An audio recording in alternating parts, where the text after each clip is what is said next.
Crees conocer una historia, pero solo sabes cómo termina. Para llegar al núcleo de la historia, tienes que volver al principio.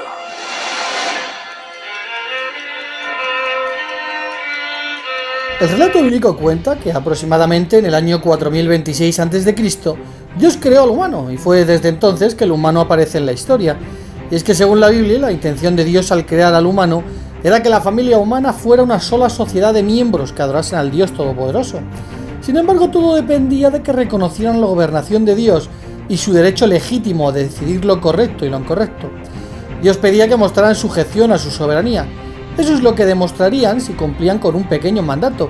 Una vez que recibieron el mandato sobre no comer del árbol del conocimiento de lo bueno y lo malo, Adán y Eva tenían que tomar una decisión: obedecer o desobedecer. La decisión fue desobedecer, por lo que se ocasionó un desafío a la soberanía de Dios, mostrando por lo tanto que no aceptaban su gobernación.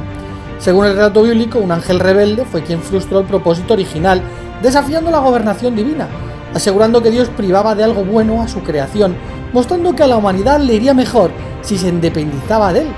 De modo que este ángel usó una serpiente para dirigirse a Eva, para intentar comenzar así la rebelión contra nuestro creador. Juró que no morirían, de hecho serían como Dios. Esto lo llevó a que Dios los expulsara del jardín de Edén. Por decirlo así, Adán y Eva rompieron el contrato con el creador en el momento que decidieron de desobedecerle. Desde ese momento Dios ya no tenía responsabilidad ninguna de lo que le sucedería a Adán y a Eva. Si estos no hubiesen tenido descendencia, la raza humana habría acabado con ellos. Sin embargo, decidieron tener hijos y le transmitieron la imperfección y por tanto la muerte. Desde ese momento quedaron pendientes ciertas preguntas que tendrían que ser contestadas a lo largo de la historia humana, y por todo el mundo se encuentran indicios de que el humano jamás pudo olvidar lo ocurrido en el jardín de Edén. Basado en mitos con trasfondo histórico, y es extraño que haya tantos puntos de vista deformados por el mundo que tengan ciertos pueblos acerca de un paraíso al que el humano espera regresar algún día. Pueblos por todo el mundo con creencias religiosas en principio diferentes, que sin embargo cuentan que el humano fue expulsado en algún momento y en algún lugar de un paraíso dirigido por los dioses. Por ejemplo, textos babilónicos hablan de un paraíso perdido. En varias inscripciones se han encontrado escritos que dicen que había un jardín, que tenía un árbol conocido como el árbol de la vida. Se decía que quien comía de su fruto recibía vida eterna. De hecho, en el Museo Británico de Londres hay un sello cilíndrico babilónico, en el que se muestra un árbol en el centro, un hombre sentado a un lado y al otro una mujer. Detrás de la mujer se ve una serpiente que hablaba con ella. Los arqueólogos, al desenterrar restos de civilizaciones, han descubierto tablillas de barro, sellos cilíndricos, hojas de papiro, monumentos, y estos contienen los puntos de vista religiosos de los babilonios, asirios, egipcios, entre otros pueblos. Un autor bíblico dice al respecto: estos registros antiguos, esculpidos en piedra y barro, en la mismísima alborada de la historia, en el hogar original del hombre, constituyen prueba de que los rasgos principales del relato bíblico de Adán llegaron a estar profundamente fijos en el pensamiento del hombre primitivo. Sobre esto dice un arqueólogo, al repasar uno de los antiguos escritos cuneiformes, algunos de antes de Abraham, y los sellos grabados y las entalladuras de piedra de Babilonia, Asiria y otras civilizaciones tempranas, se nos revela una notable tendencia de la evidencia, aun de la comparativamente pequeña proporción de estas reliquias de un pasado remoto que han llegado a nuestra atención. Derivamos la impresión de que los relatos de la creación, la tentación y la caída del hombre, según se describen en Génesis, eran entonces asuntos de conocimiento común, y que quizás, bajo un marco politeísta, se enseñaban en las escuelas de Ur de los caldeos. Los antiguos egipcios también tenían su propio árbol, del cual tenía que comer el faraón después de morir para recibir la vida eterna. En cuanto a los asirios, también contaban con su árbol de la vida y es representado en numerosos palacios asirios. También se encontró cerca de Nínive un sello que muestra a un hombre y a una mujer desnudos y caminando derrumbados por el dolor, seguidos por una serpiente, mostrando la expulsión del jardín de Edén. Los sumerios también mencionan un jardín paradisiaco. Los persas poseían la tradición de un árbol de la vida que otorgaba inmortalidad. Los celtas tuvieron el jardín de los manzanos. En la cultura fenicia también hay un árbol de la vida y el árbol del conocimiento de lo bueno y lo malo, como en el relato bíblico. También cuentan esta historia los griegos, sicilianos, mayas, aztecas, japoneses, chinos, en la India, incluso los vikingos con el Valhalla. El manual de mitología de Murray, en la página 173, dice que se creía que los jardines de la Hesperides, con las manzanas de oro, existían en alguna isla del océano. Eran muy famosos en la antigüedad, porque era allí que fluían fuentes de néctar junto al canapé de Zeus, y era allí donde la tierra exhibía las más raras bendiciones de los dioses. Era otro Edén. El árbol que producía las manzanas de oro había sido confiado al cuidado de las Hespérides, hijas de Atlas. Sin embargo, no pudieron resistir la tentación de arrancar su fruto y comérselo, de modo que la serpiente Ladón fue colocada allí para vigilarlo. En cuanto a cosas que parecen memorias del Edén, las Américas, un historiador escribe: en el Museo Británico hay un manuscrito mexicano donde se representa a dos figuras que arrancan el fruto del llamado árbol de nuestra vida. Los mayas y otros pueblos de la América Central siempre representaban sus árboles sagrados con dos ramas que se proyectaban horizontalmente desde la parte superior del tronco, presentando así la apariencia de una cruz. Y los primeros misioneros españoles en México encontraron, para gran asombro suyo, que la cruz ya se usaba allí como símbolo de un árbol de la vida. En cuanto a la serpiente, muchas tribus de los indios norteamericanos la veneran como la veneraban los egipcios antiguos. En realidad, la adoración de la serpiente ha infectado los pueblos de todo rincón del globo terráqueo.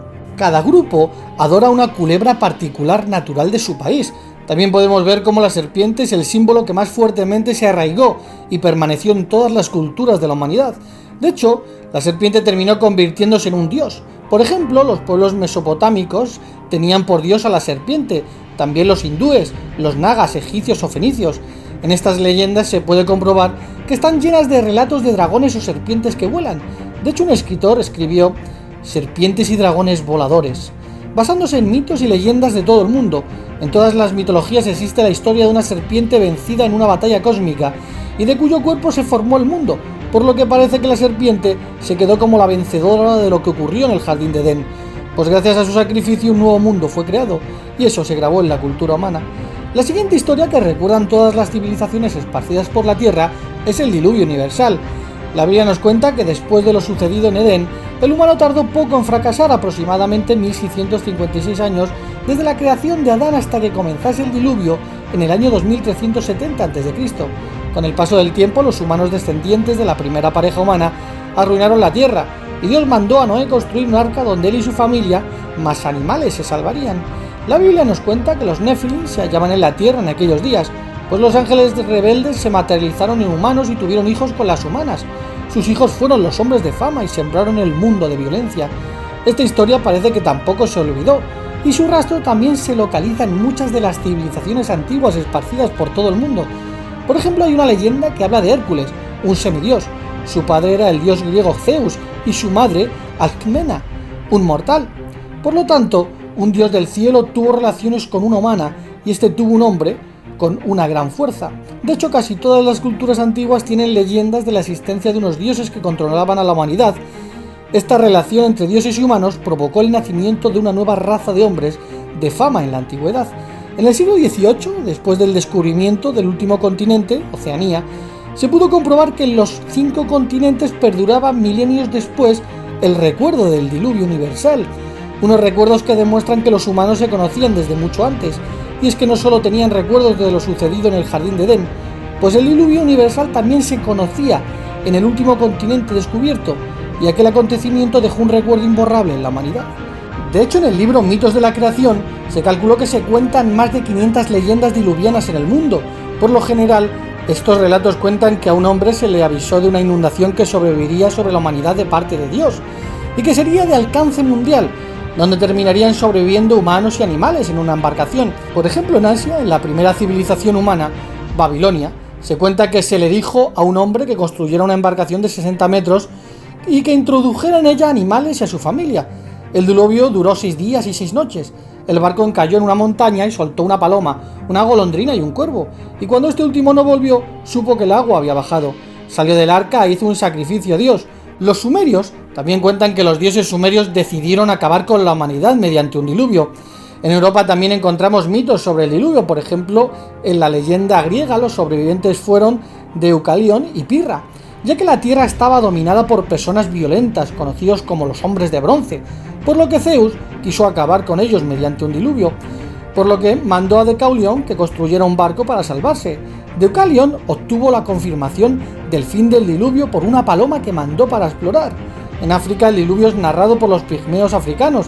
También se encuentra el diluvio en el suroeste de Tanzania, suceso que se repite en Oceanía, tanto en Nueva Zelanda como en Australia. En América también encontramos varias leyendas, por ejemplo los indios Caddo del sur de Estados Unidos. También se encuentran estas historias en México, Perú, Bolivia o Brasil, entre otros muchos países del continente americano. Y cuando se estudian todas estas leyendas, se puede comprobar cómo el humano ha sido incapaz de olvidar este suceso histórico. Todas estas historias poseen una estructura similar, compuesta por un castigo divino donde humanos sobrevivieron llevándose consigo a ciertos animales, donde incluso se cuenta que todos soltaron a una paloma o un ave para averiguar si las aguas habían descendido. Como menciona la enciclopedia bíblica, podemos llegar a la conclusión de que las leyendas diluvianas confirman la realidad del relato bíblico.